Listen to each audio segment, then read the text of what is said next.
So we're going to give an introduction to the spiritual hierarchies. And so this will help people to understand God and the Godhead. And when you think of God, what are you talking about? What are you thinking about? You know, are you thinking about Allah, Jehovah, Yahweh? And what do these different names mean? Are they the same being? And all of that. So we're going to try to help everyone get a better understanding of the spiritual hierarchies and of God and stuff like that. So what we'll do is we'll begin with, obviously, at the very bottom, we have the human.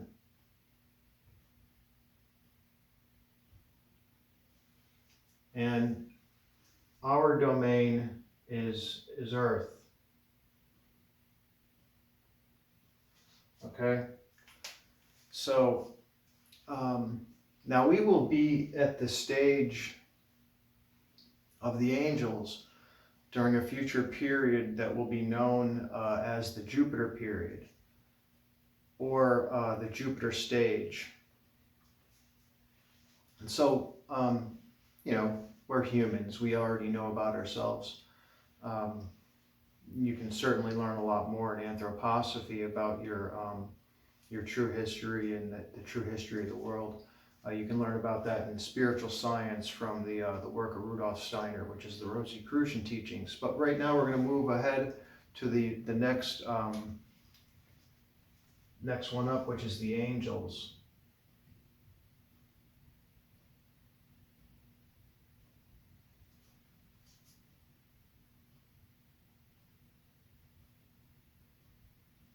And their domain is the moon. And now the angels are also called the angeloi.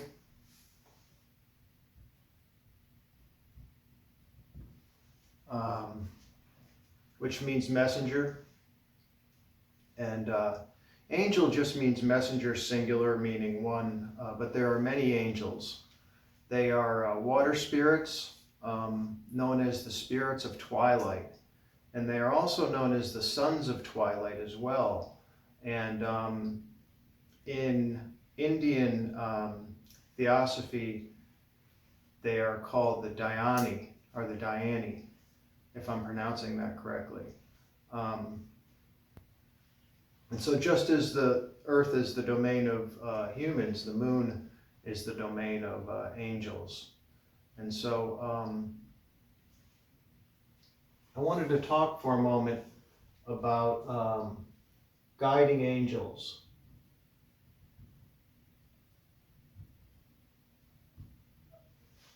As opposed to guardian angels, okay? So every human is assigned a guardian, what you think of as a guardian angel, who is assigned as a spiritual guide. So a more correct or more accurate term would be guiding angel. So your guiding angel actually, more than, you know, not so much, doesn't so much act as a guardian, but as a spiritual guide. And so guardian angels is more accurate term, as I was saying. But if you're not interested in spiritual development, there's not much that your angel can do for you, is what I'm explaining now.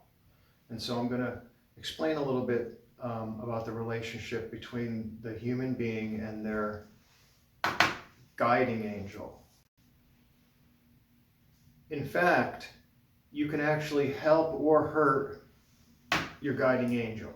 If you have an interest in spiritual development and have some success developing spiritually, you will have allowed your guiding angel to guide you, thereby lifting your guiding angel higher. But if you have no interest in spiritual development at all, and you don't make any effort to improve as a person, then you will actually be hurting your angel, and you will cause them to fall or sink lower as you also sink lower because of your bad habits. And I think it's important to point out that your guiding angel isn't guiding you towards itself. It's trying to guide you towards Christ if you allow it. The angels completed their human stage during a previous period of history known as the Old Moon period. So they used to be human.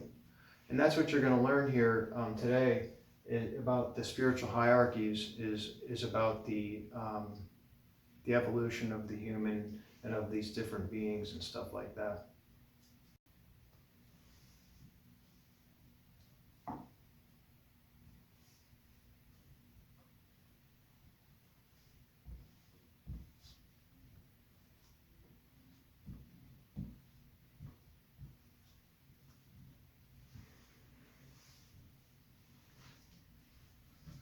I think a wet cloth works better on the whiteboard than that eraser. So next we're going to go to the Archangels.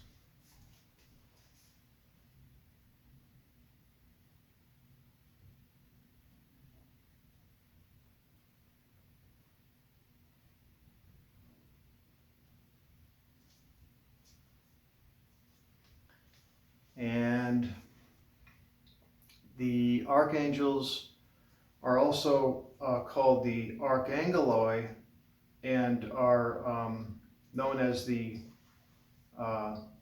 spirits or sons of fire. They're fire spirits. And their domain is Mercury.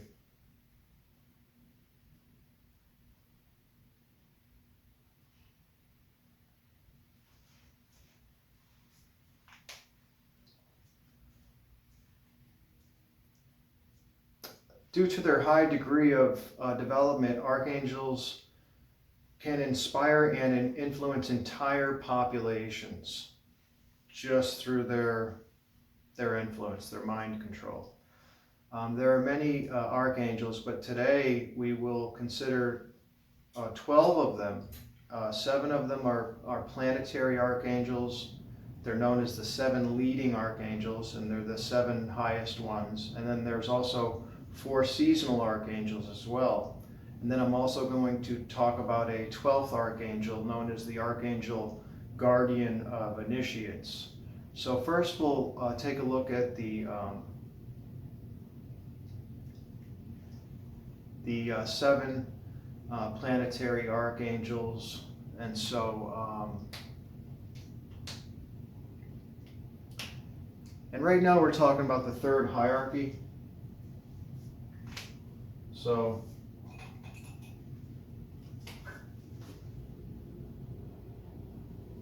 right now we're going through what's known as the 3rd hierarchy, and it's going to be 3 groups. Then after that we're going to do the 2nd hierarchy, which is 3 groups, and then we're going to go over the 1st hierarchy, which is 3 groups. That's the way it's broken down.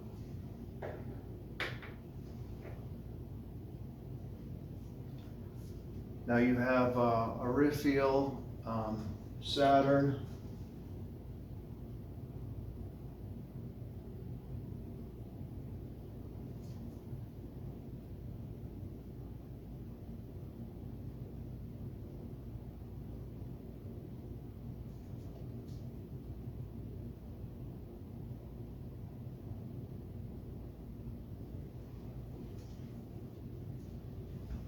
So Erithiel is the archangel assigned to Saturn, the planet Saturn, which is interesting because Saturn is not really normally the home or the domain of the angels. It's normally the domain of the thrones, but Erithiel is assigned there.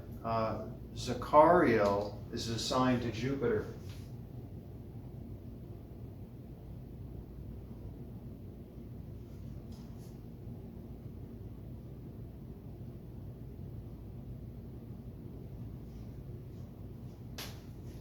And then, of course, the Kyriotetes.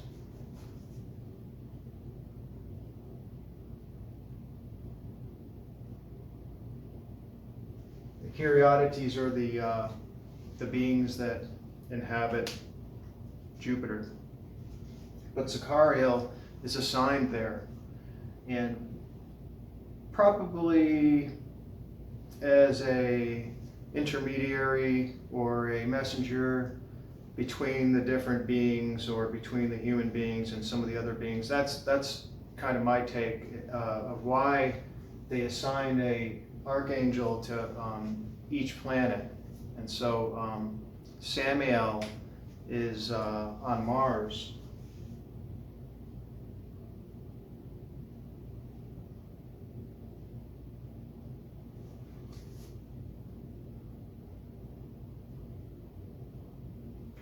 Mars, though, is not normally the home of the angels. That's normally the home of the mites. But Samael is assigned to Mars. Michael is assigned to the sun.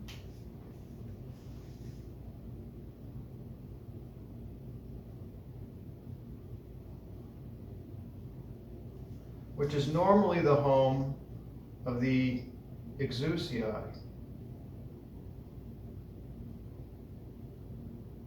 also known as the Elohim. I put Exousia and I put Elohim. Now, Anael is on Venus with the Archai.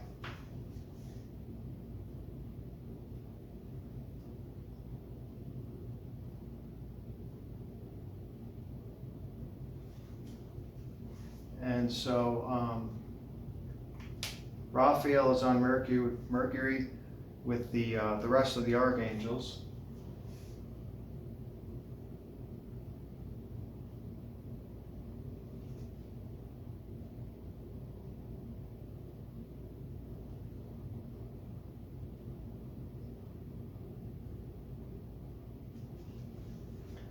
And Gabriel, last but not least, is located on the moon with the angels.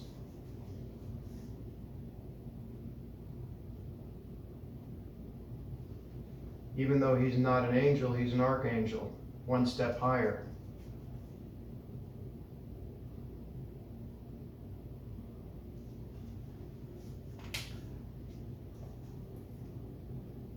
So, now, of course,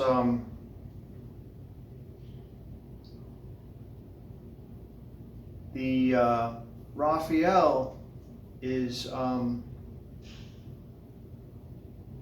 I'll go over them in a minute, each one.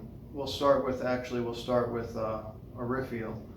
So, Raphael is the angel of wrath, and is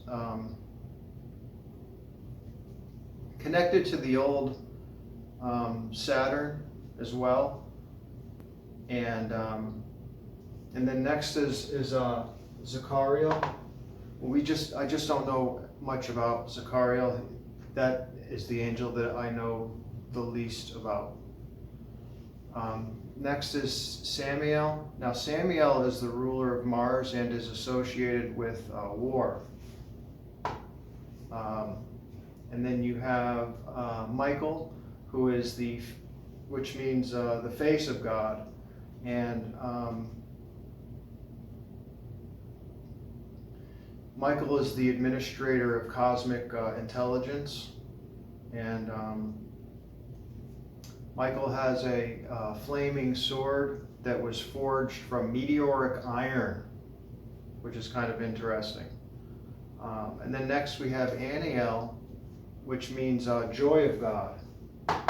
So Anael means joy of God, and then Raphael means God heals, and Raphael is connected to the human etheric body and to healing, and you can read about Raphael in the book of Tobit. And then last but not least, we have Gabriel, which means God is strong, and Gabriel is the messenger of Jehovah, or of Yahweh. And you can read about Gabriel in the book of Daniel, the book of Luke, in the Quran, and elsewhere. Okay, so there's 4 seasonal archangels as well, who are also known as the 4 leading archangels.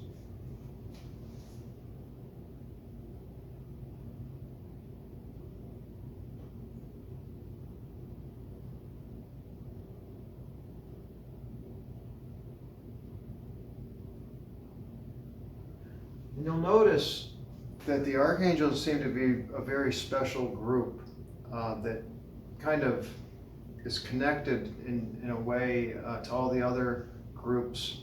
It seems they really interact with the different ones and stuff more than anyone else, it seems. But we have Raphael, who is the archangel of the season spring and is associated with the holiday Easter.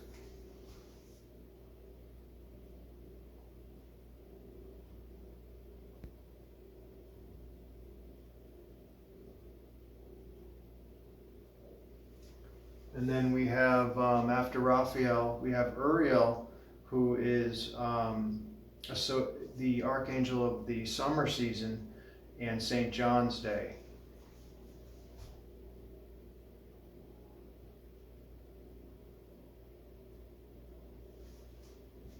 So Uriel's summer and St. John's Day. Next we have Michael, who is the archangel of autumn and Michaelmas.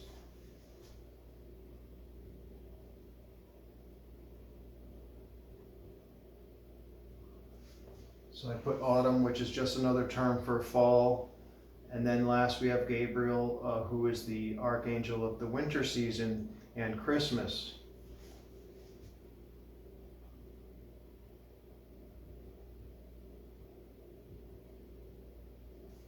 So those are the 4 seasonal archangels.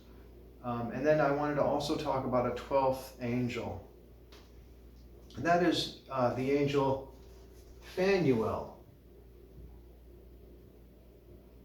which means turns to God.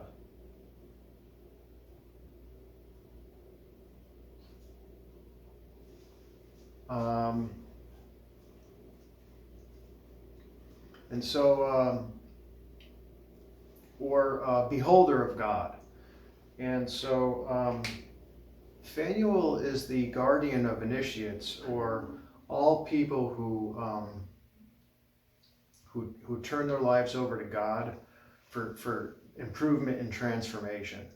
And so while Phanuel and Uriel are both archangels who act as guides, Rudolf Steiner indicated that they are not the same spiritual beings. Phanuel accompanies people who are on a path of spiritual development, and he is mentioned in the book of Enoch. Now I say he, but a more accurate statement would be to briefly explain that none of these beings are males or females like humans are. They are all the same sex, and they don't reproduce like humans do. And in the future, humans will also advance and develop beyond what we are today, and in the future humans won't reproduce the same way we do today.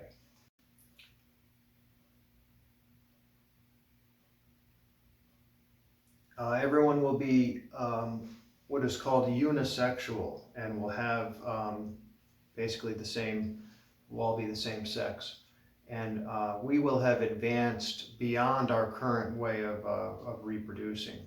This is why in the Gospels Jesus tells them that they err in their thinking, as he explained that in the resurrection people won't be married because they will have advanced so far they will no longer be like humans, but they will be like angels. Jesus actually says this in the Gospels. I tell people if you profess to be a Christian or claim to follow Christ and you don't know the Gospels, I consider it actually disrespectful. But step number 1, if you want to follow Christ, master the 4 Gospels. Okay, so and I mean read them repeatedly over and over and over. That's what we do as Rosicrucians. We master the Gospels. And so we're going to get into part 4 next. And so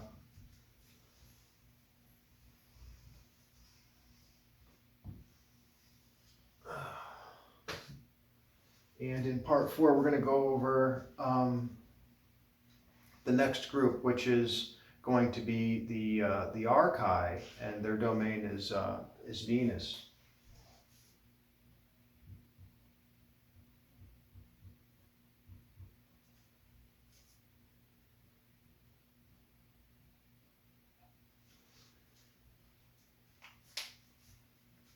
Now, the Archai are known as the primordial angels, or also as the beginnings or principalities. And they're referred to as the spirits of personality. They completed their human stage of evolution during a previous period in history known as the Old Saturn period. And what's interesting is Archai are also called angels. They're called the primordial angels, and their domain is Venus. And so there's actually 2 kinds of Archai. One kind is referred to as spirits of light, and unfortunately the other kind are referred to as spirits of darkness or spirits of night, who, similar to the Luciferic beings, are retarded in their development. And while they may not be 100% bad, they have certain negative characteristics and qualities that in many ways seem to create problems or challenges for all the hierarchies. But in some ways, it's able to be turned around and used for good.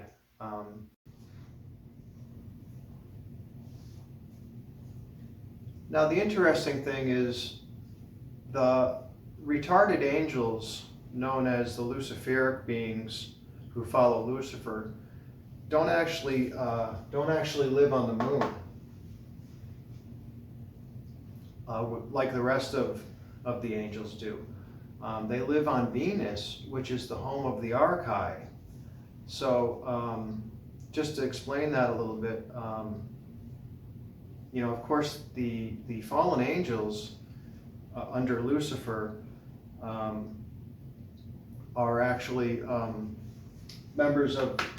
Lucifer was a regular angel that fell. He was not an Archai or an archangel that fell. He was a regular angel that fell. And his group are known as the Luciferic beings. And so I find it interesting that the fallen angels, who are in between us and the angels, they fit in here.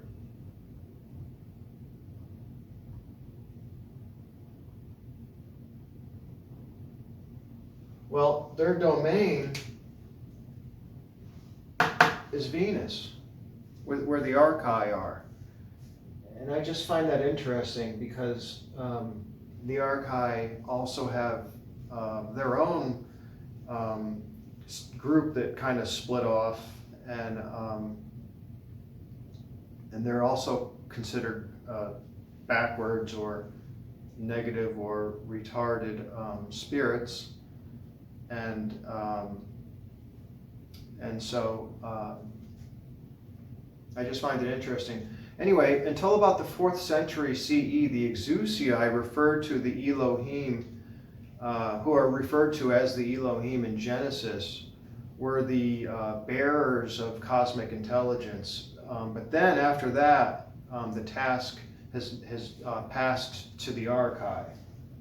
So now the Archai are the bearers of cosmic intelligence. I was able to find that out, and so I wanted to share that with you.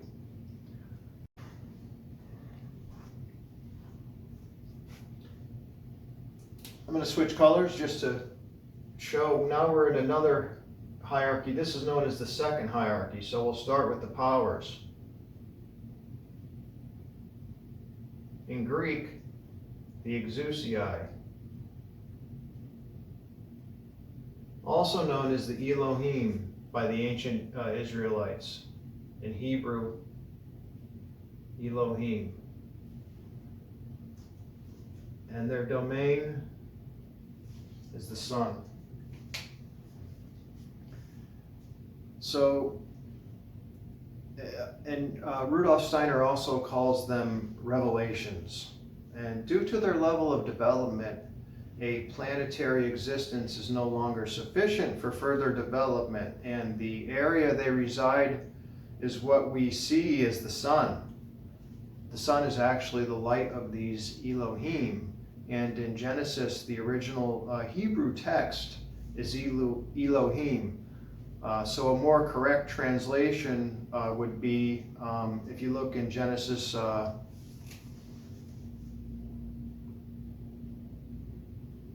chapter 1, verse 26, okay?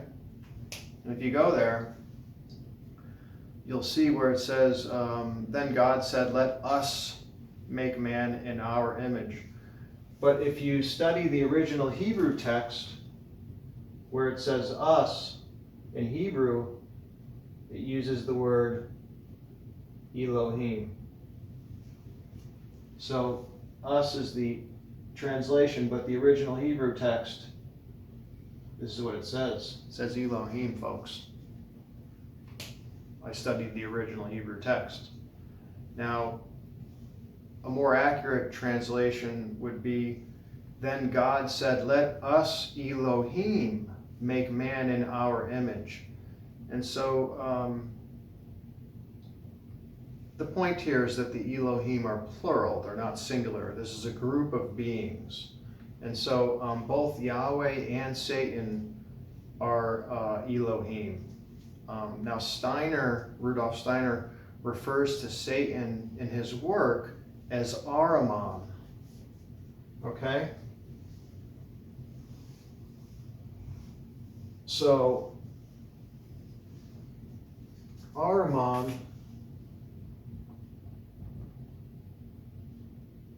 is the same as Satan. It's the same being. The reason why Rudolf Steiner calls Satan Ahriman, and this makes sense if you think about it, is because now in the East they know that Lucifer and Satan are two totally different beings. They're not even like close to the same. One's a fallen angel, the other one's an Elohim.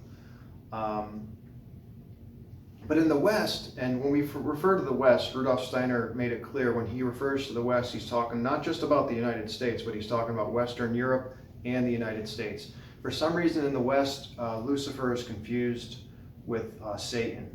So to make it clear that there are two different beings, Steiner calls Lucifer Ahriman. So you have Ahriman and you have, Steiner calls Satan Ahriman. So you have Ahriman and you have Lucifer. There's no confusion. Anyway, so now Yahweh is another term for Jehovah. So, you know, when we say Yahweh,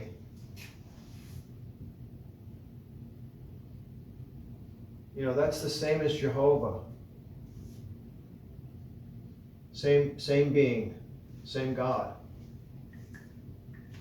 And this is a member of the Elohim, just like Satan is. And although Yahweh is the leader, he's in charge of all the Elohim. He's the one that's in charge. So, but what's interesting, I'm going to get to this actually in a few minutes. I'm going to get to this in a few minutes.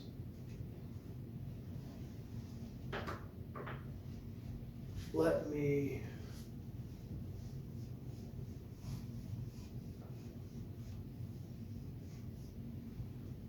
And so Yahweh is the leader of the Exousia, also known as the Elohim.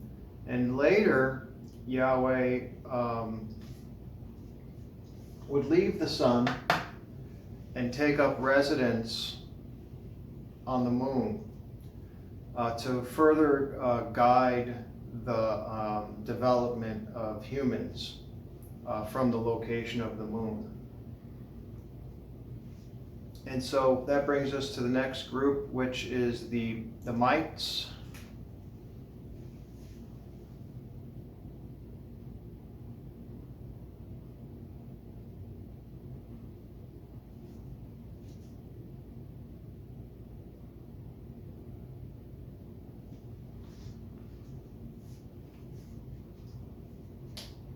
Now the mites are also referred to as the virtues in Latin.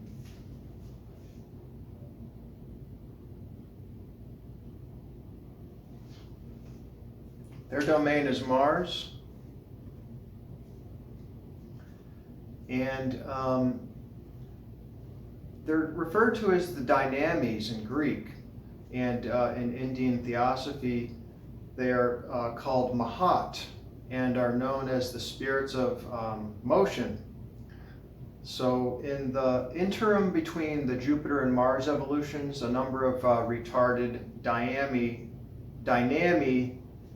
detached from their sphere and were able to place obstacles in place, affecting the course of evolution in a negative way, causing a fight in heaven.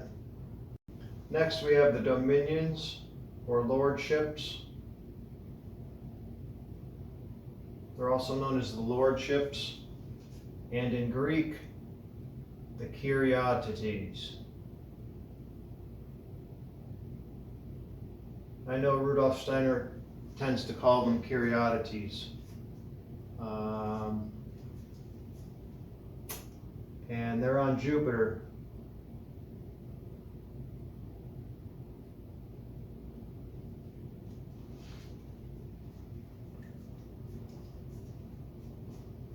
So,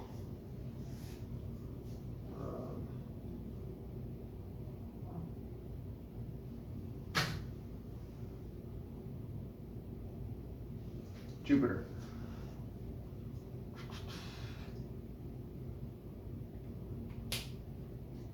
And so the dominions, also known as the lordships or the Kyriotetes in Greek, are the spirits of wisdom, and they gave humans their etheric bodies by way of a sacrificial act, meaning they had to lose something to give us our etheric bodies that sustain us, that sustain our life forces and give us life. So we went over the third hierarchy, that's these three groups. Second hierarchy, that's these three groups. And now we're going to go over the first hierarchy, and that is, we're going to start with the thrones.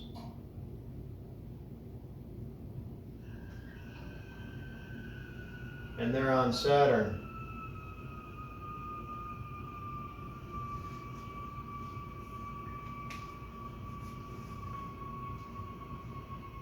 Now in Hebrew, they are called Galgalim, which means wheels.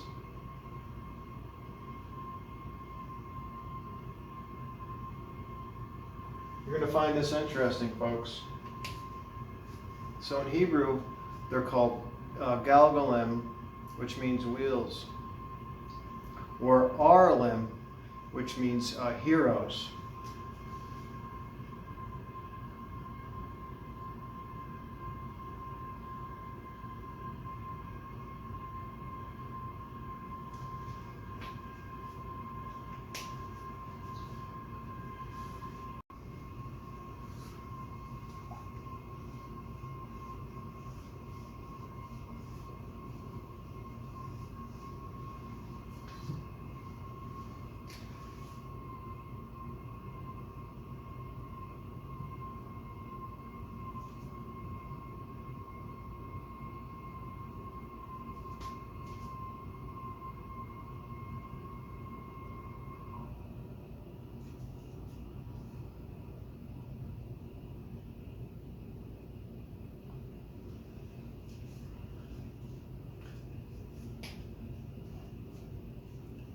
And Anophanim in Hebrew means wheels of the Merkaba, or the throne chariot of God. And so the thrones are the spirits of will and belong to the first hierarchy with the cherubim and the seraphim, which we're going to get into in a moment. Like all entities of the first hierarchy, they serve the Godhead and execute divine will rather than personal inner will. But they get their name from this throne chariot of that belongs to God and flies through the sky. Now what's interesting is Eric von Daniken named his book Chariots of the Gods, and this chariot is called Merkaba. Well, Merkaba isn't really a flying horse or a chariot. Dr. Robert Gilbert, before he passed away, he did a great series on Gaia entitled Sacred For secrets of the Merkaba vehicle of soul travel, hidden within the name itself. The term Merkaba or Merkava is said to come from the root rachev in Hebrew, meaning to ride, as in a chariot. However, there is a deeper secret here in the name Mer-Ka-Ba, based on the original primordial language, where every sound carries a tremendous hidden divine power. This knowledge of the hidden powers of each sound was called the Hekau in ancient Egypt. If a person saw somebody, flying in their Merkaba, they might think of it as like an orb or a UFO, but it's actually made out of energy. This is a field of energy that you create around you. And so what happens is you begin to control and work with this energy and this energy field around you, creating your own Merkaba. And Dr. Gilbert was also a student of Rudolf Steiner like myself, but he was a much more advanced teacher. And the meditation exercises he offers on Gaia are extremely advanced. They're not for beginners. Up next we have the cherubim. Now I lost my marker.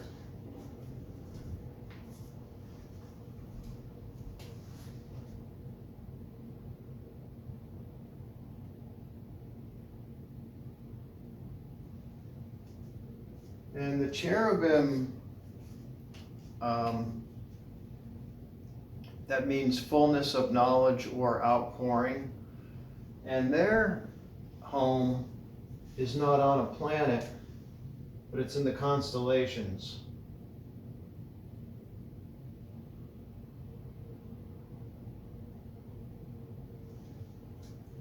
So that's where the cherubim dwell, is in the constellations.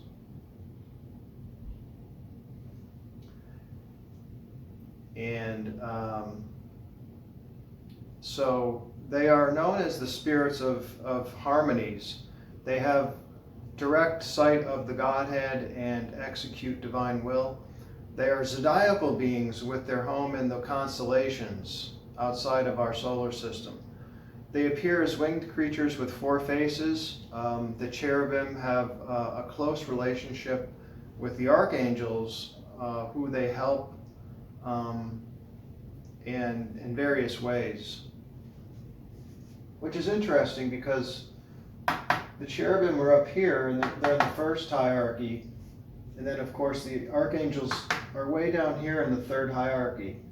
But it just goes to show how beings can come down and help other beings. So last are the seraphim.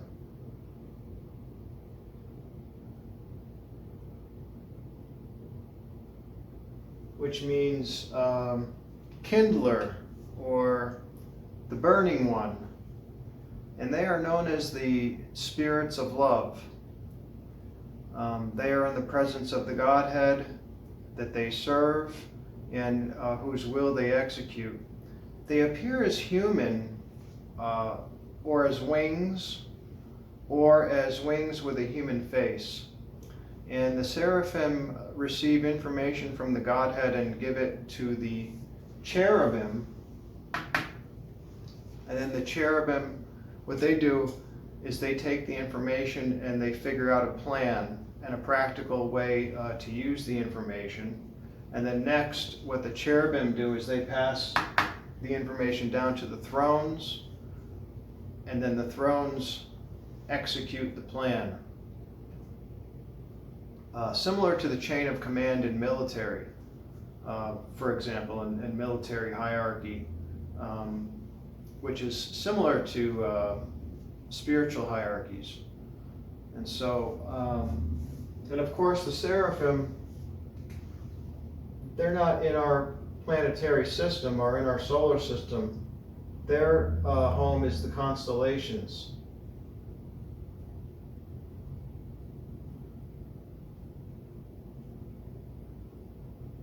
Oops. So, and it is the Seraphim who keep the cosmos in harmony. This concludes my introduction of the spiritual hierarchies. This won't be there's really not much more I can add to this. This is kind of pretty much what I've got on the spiritual hierarchies. You could learn about it more from Rudolf Steiner if you want to, but I'm one of his most advanced students, and I've kind of learned quite a bit from his books, and this is what I've got for you. But I always encourage people to study and read on their own as well. And Rudolf Steiner has a whole bunch of books. I've only read a few of them. And then I've listened to probably 20 or 30 of his audiobooks. But I mean, he literally has hundreds of books. And so there's a lot that I still have to learn. And now there won't be a class next Monday.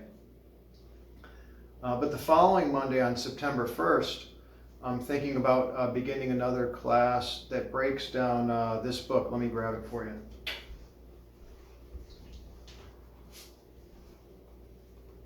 So I'm going to start a class that breaks down the book, Knowledge of the Higher Worlds and Its Attainment, with the subtitle on Consciousness, Dream Life, and Initiation. And so this is a really, really good book. I was just going to try to break it down in an hour or two for everybody, kind of in a simplified format. And then hopefully that'll go well.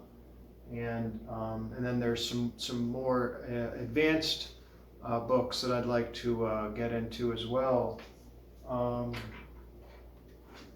Like this is an outline of esoteric science, which is much thicker. It has a lot of information. For anyone who's interested in purchasing a book by Rudolf Steiner, you know, most of them are only around 200 or 250 pages or so. This book is one of the thinner ones, which is only around 100 pages or so. But if you want a book that has a lot of information, that's very thick, over 400 pages, this is the one you want right here. So, and this is an outline of esoteric science, and it just is loaded with information. Last but not least,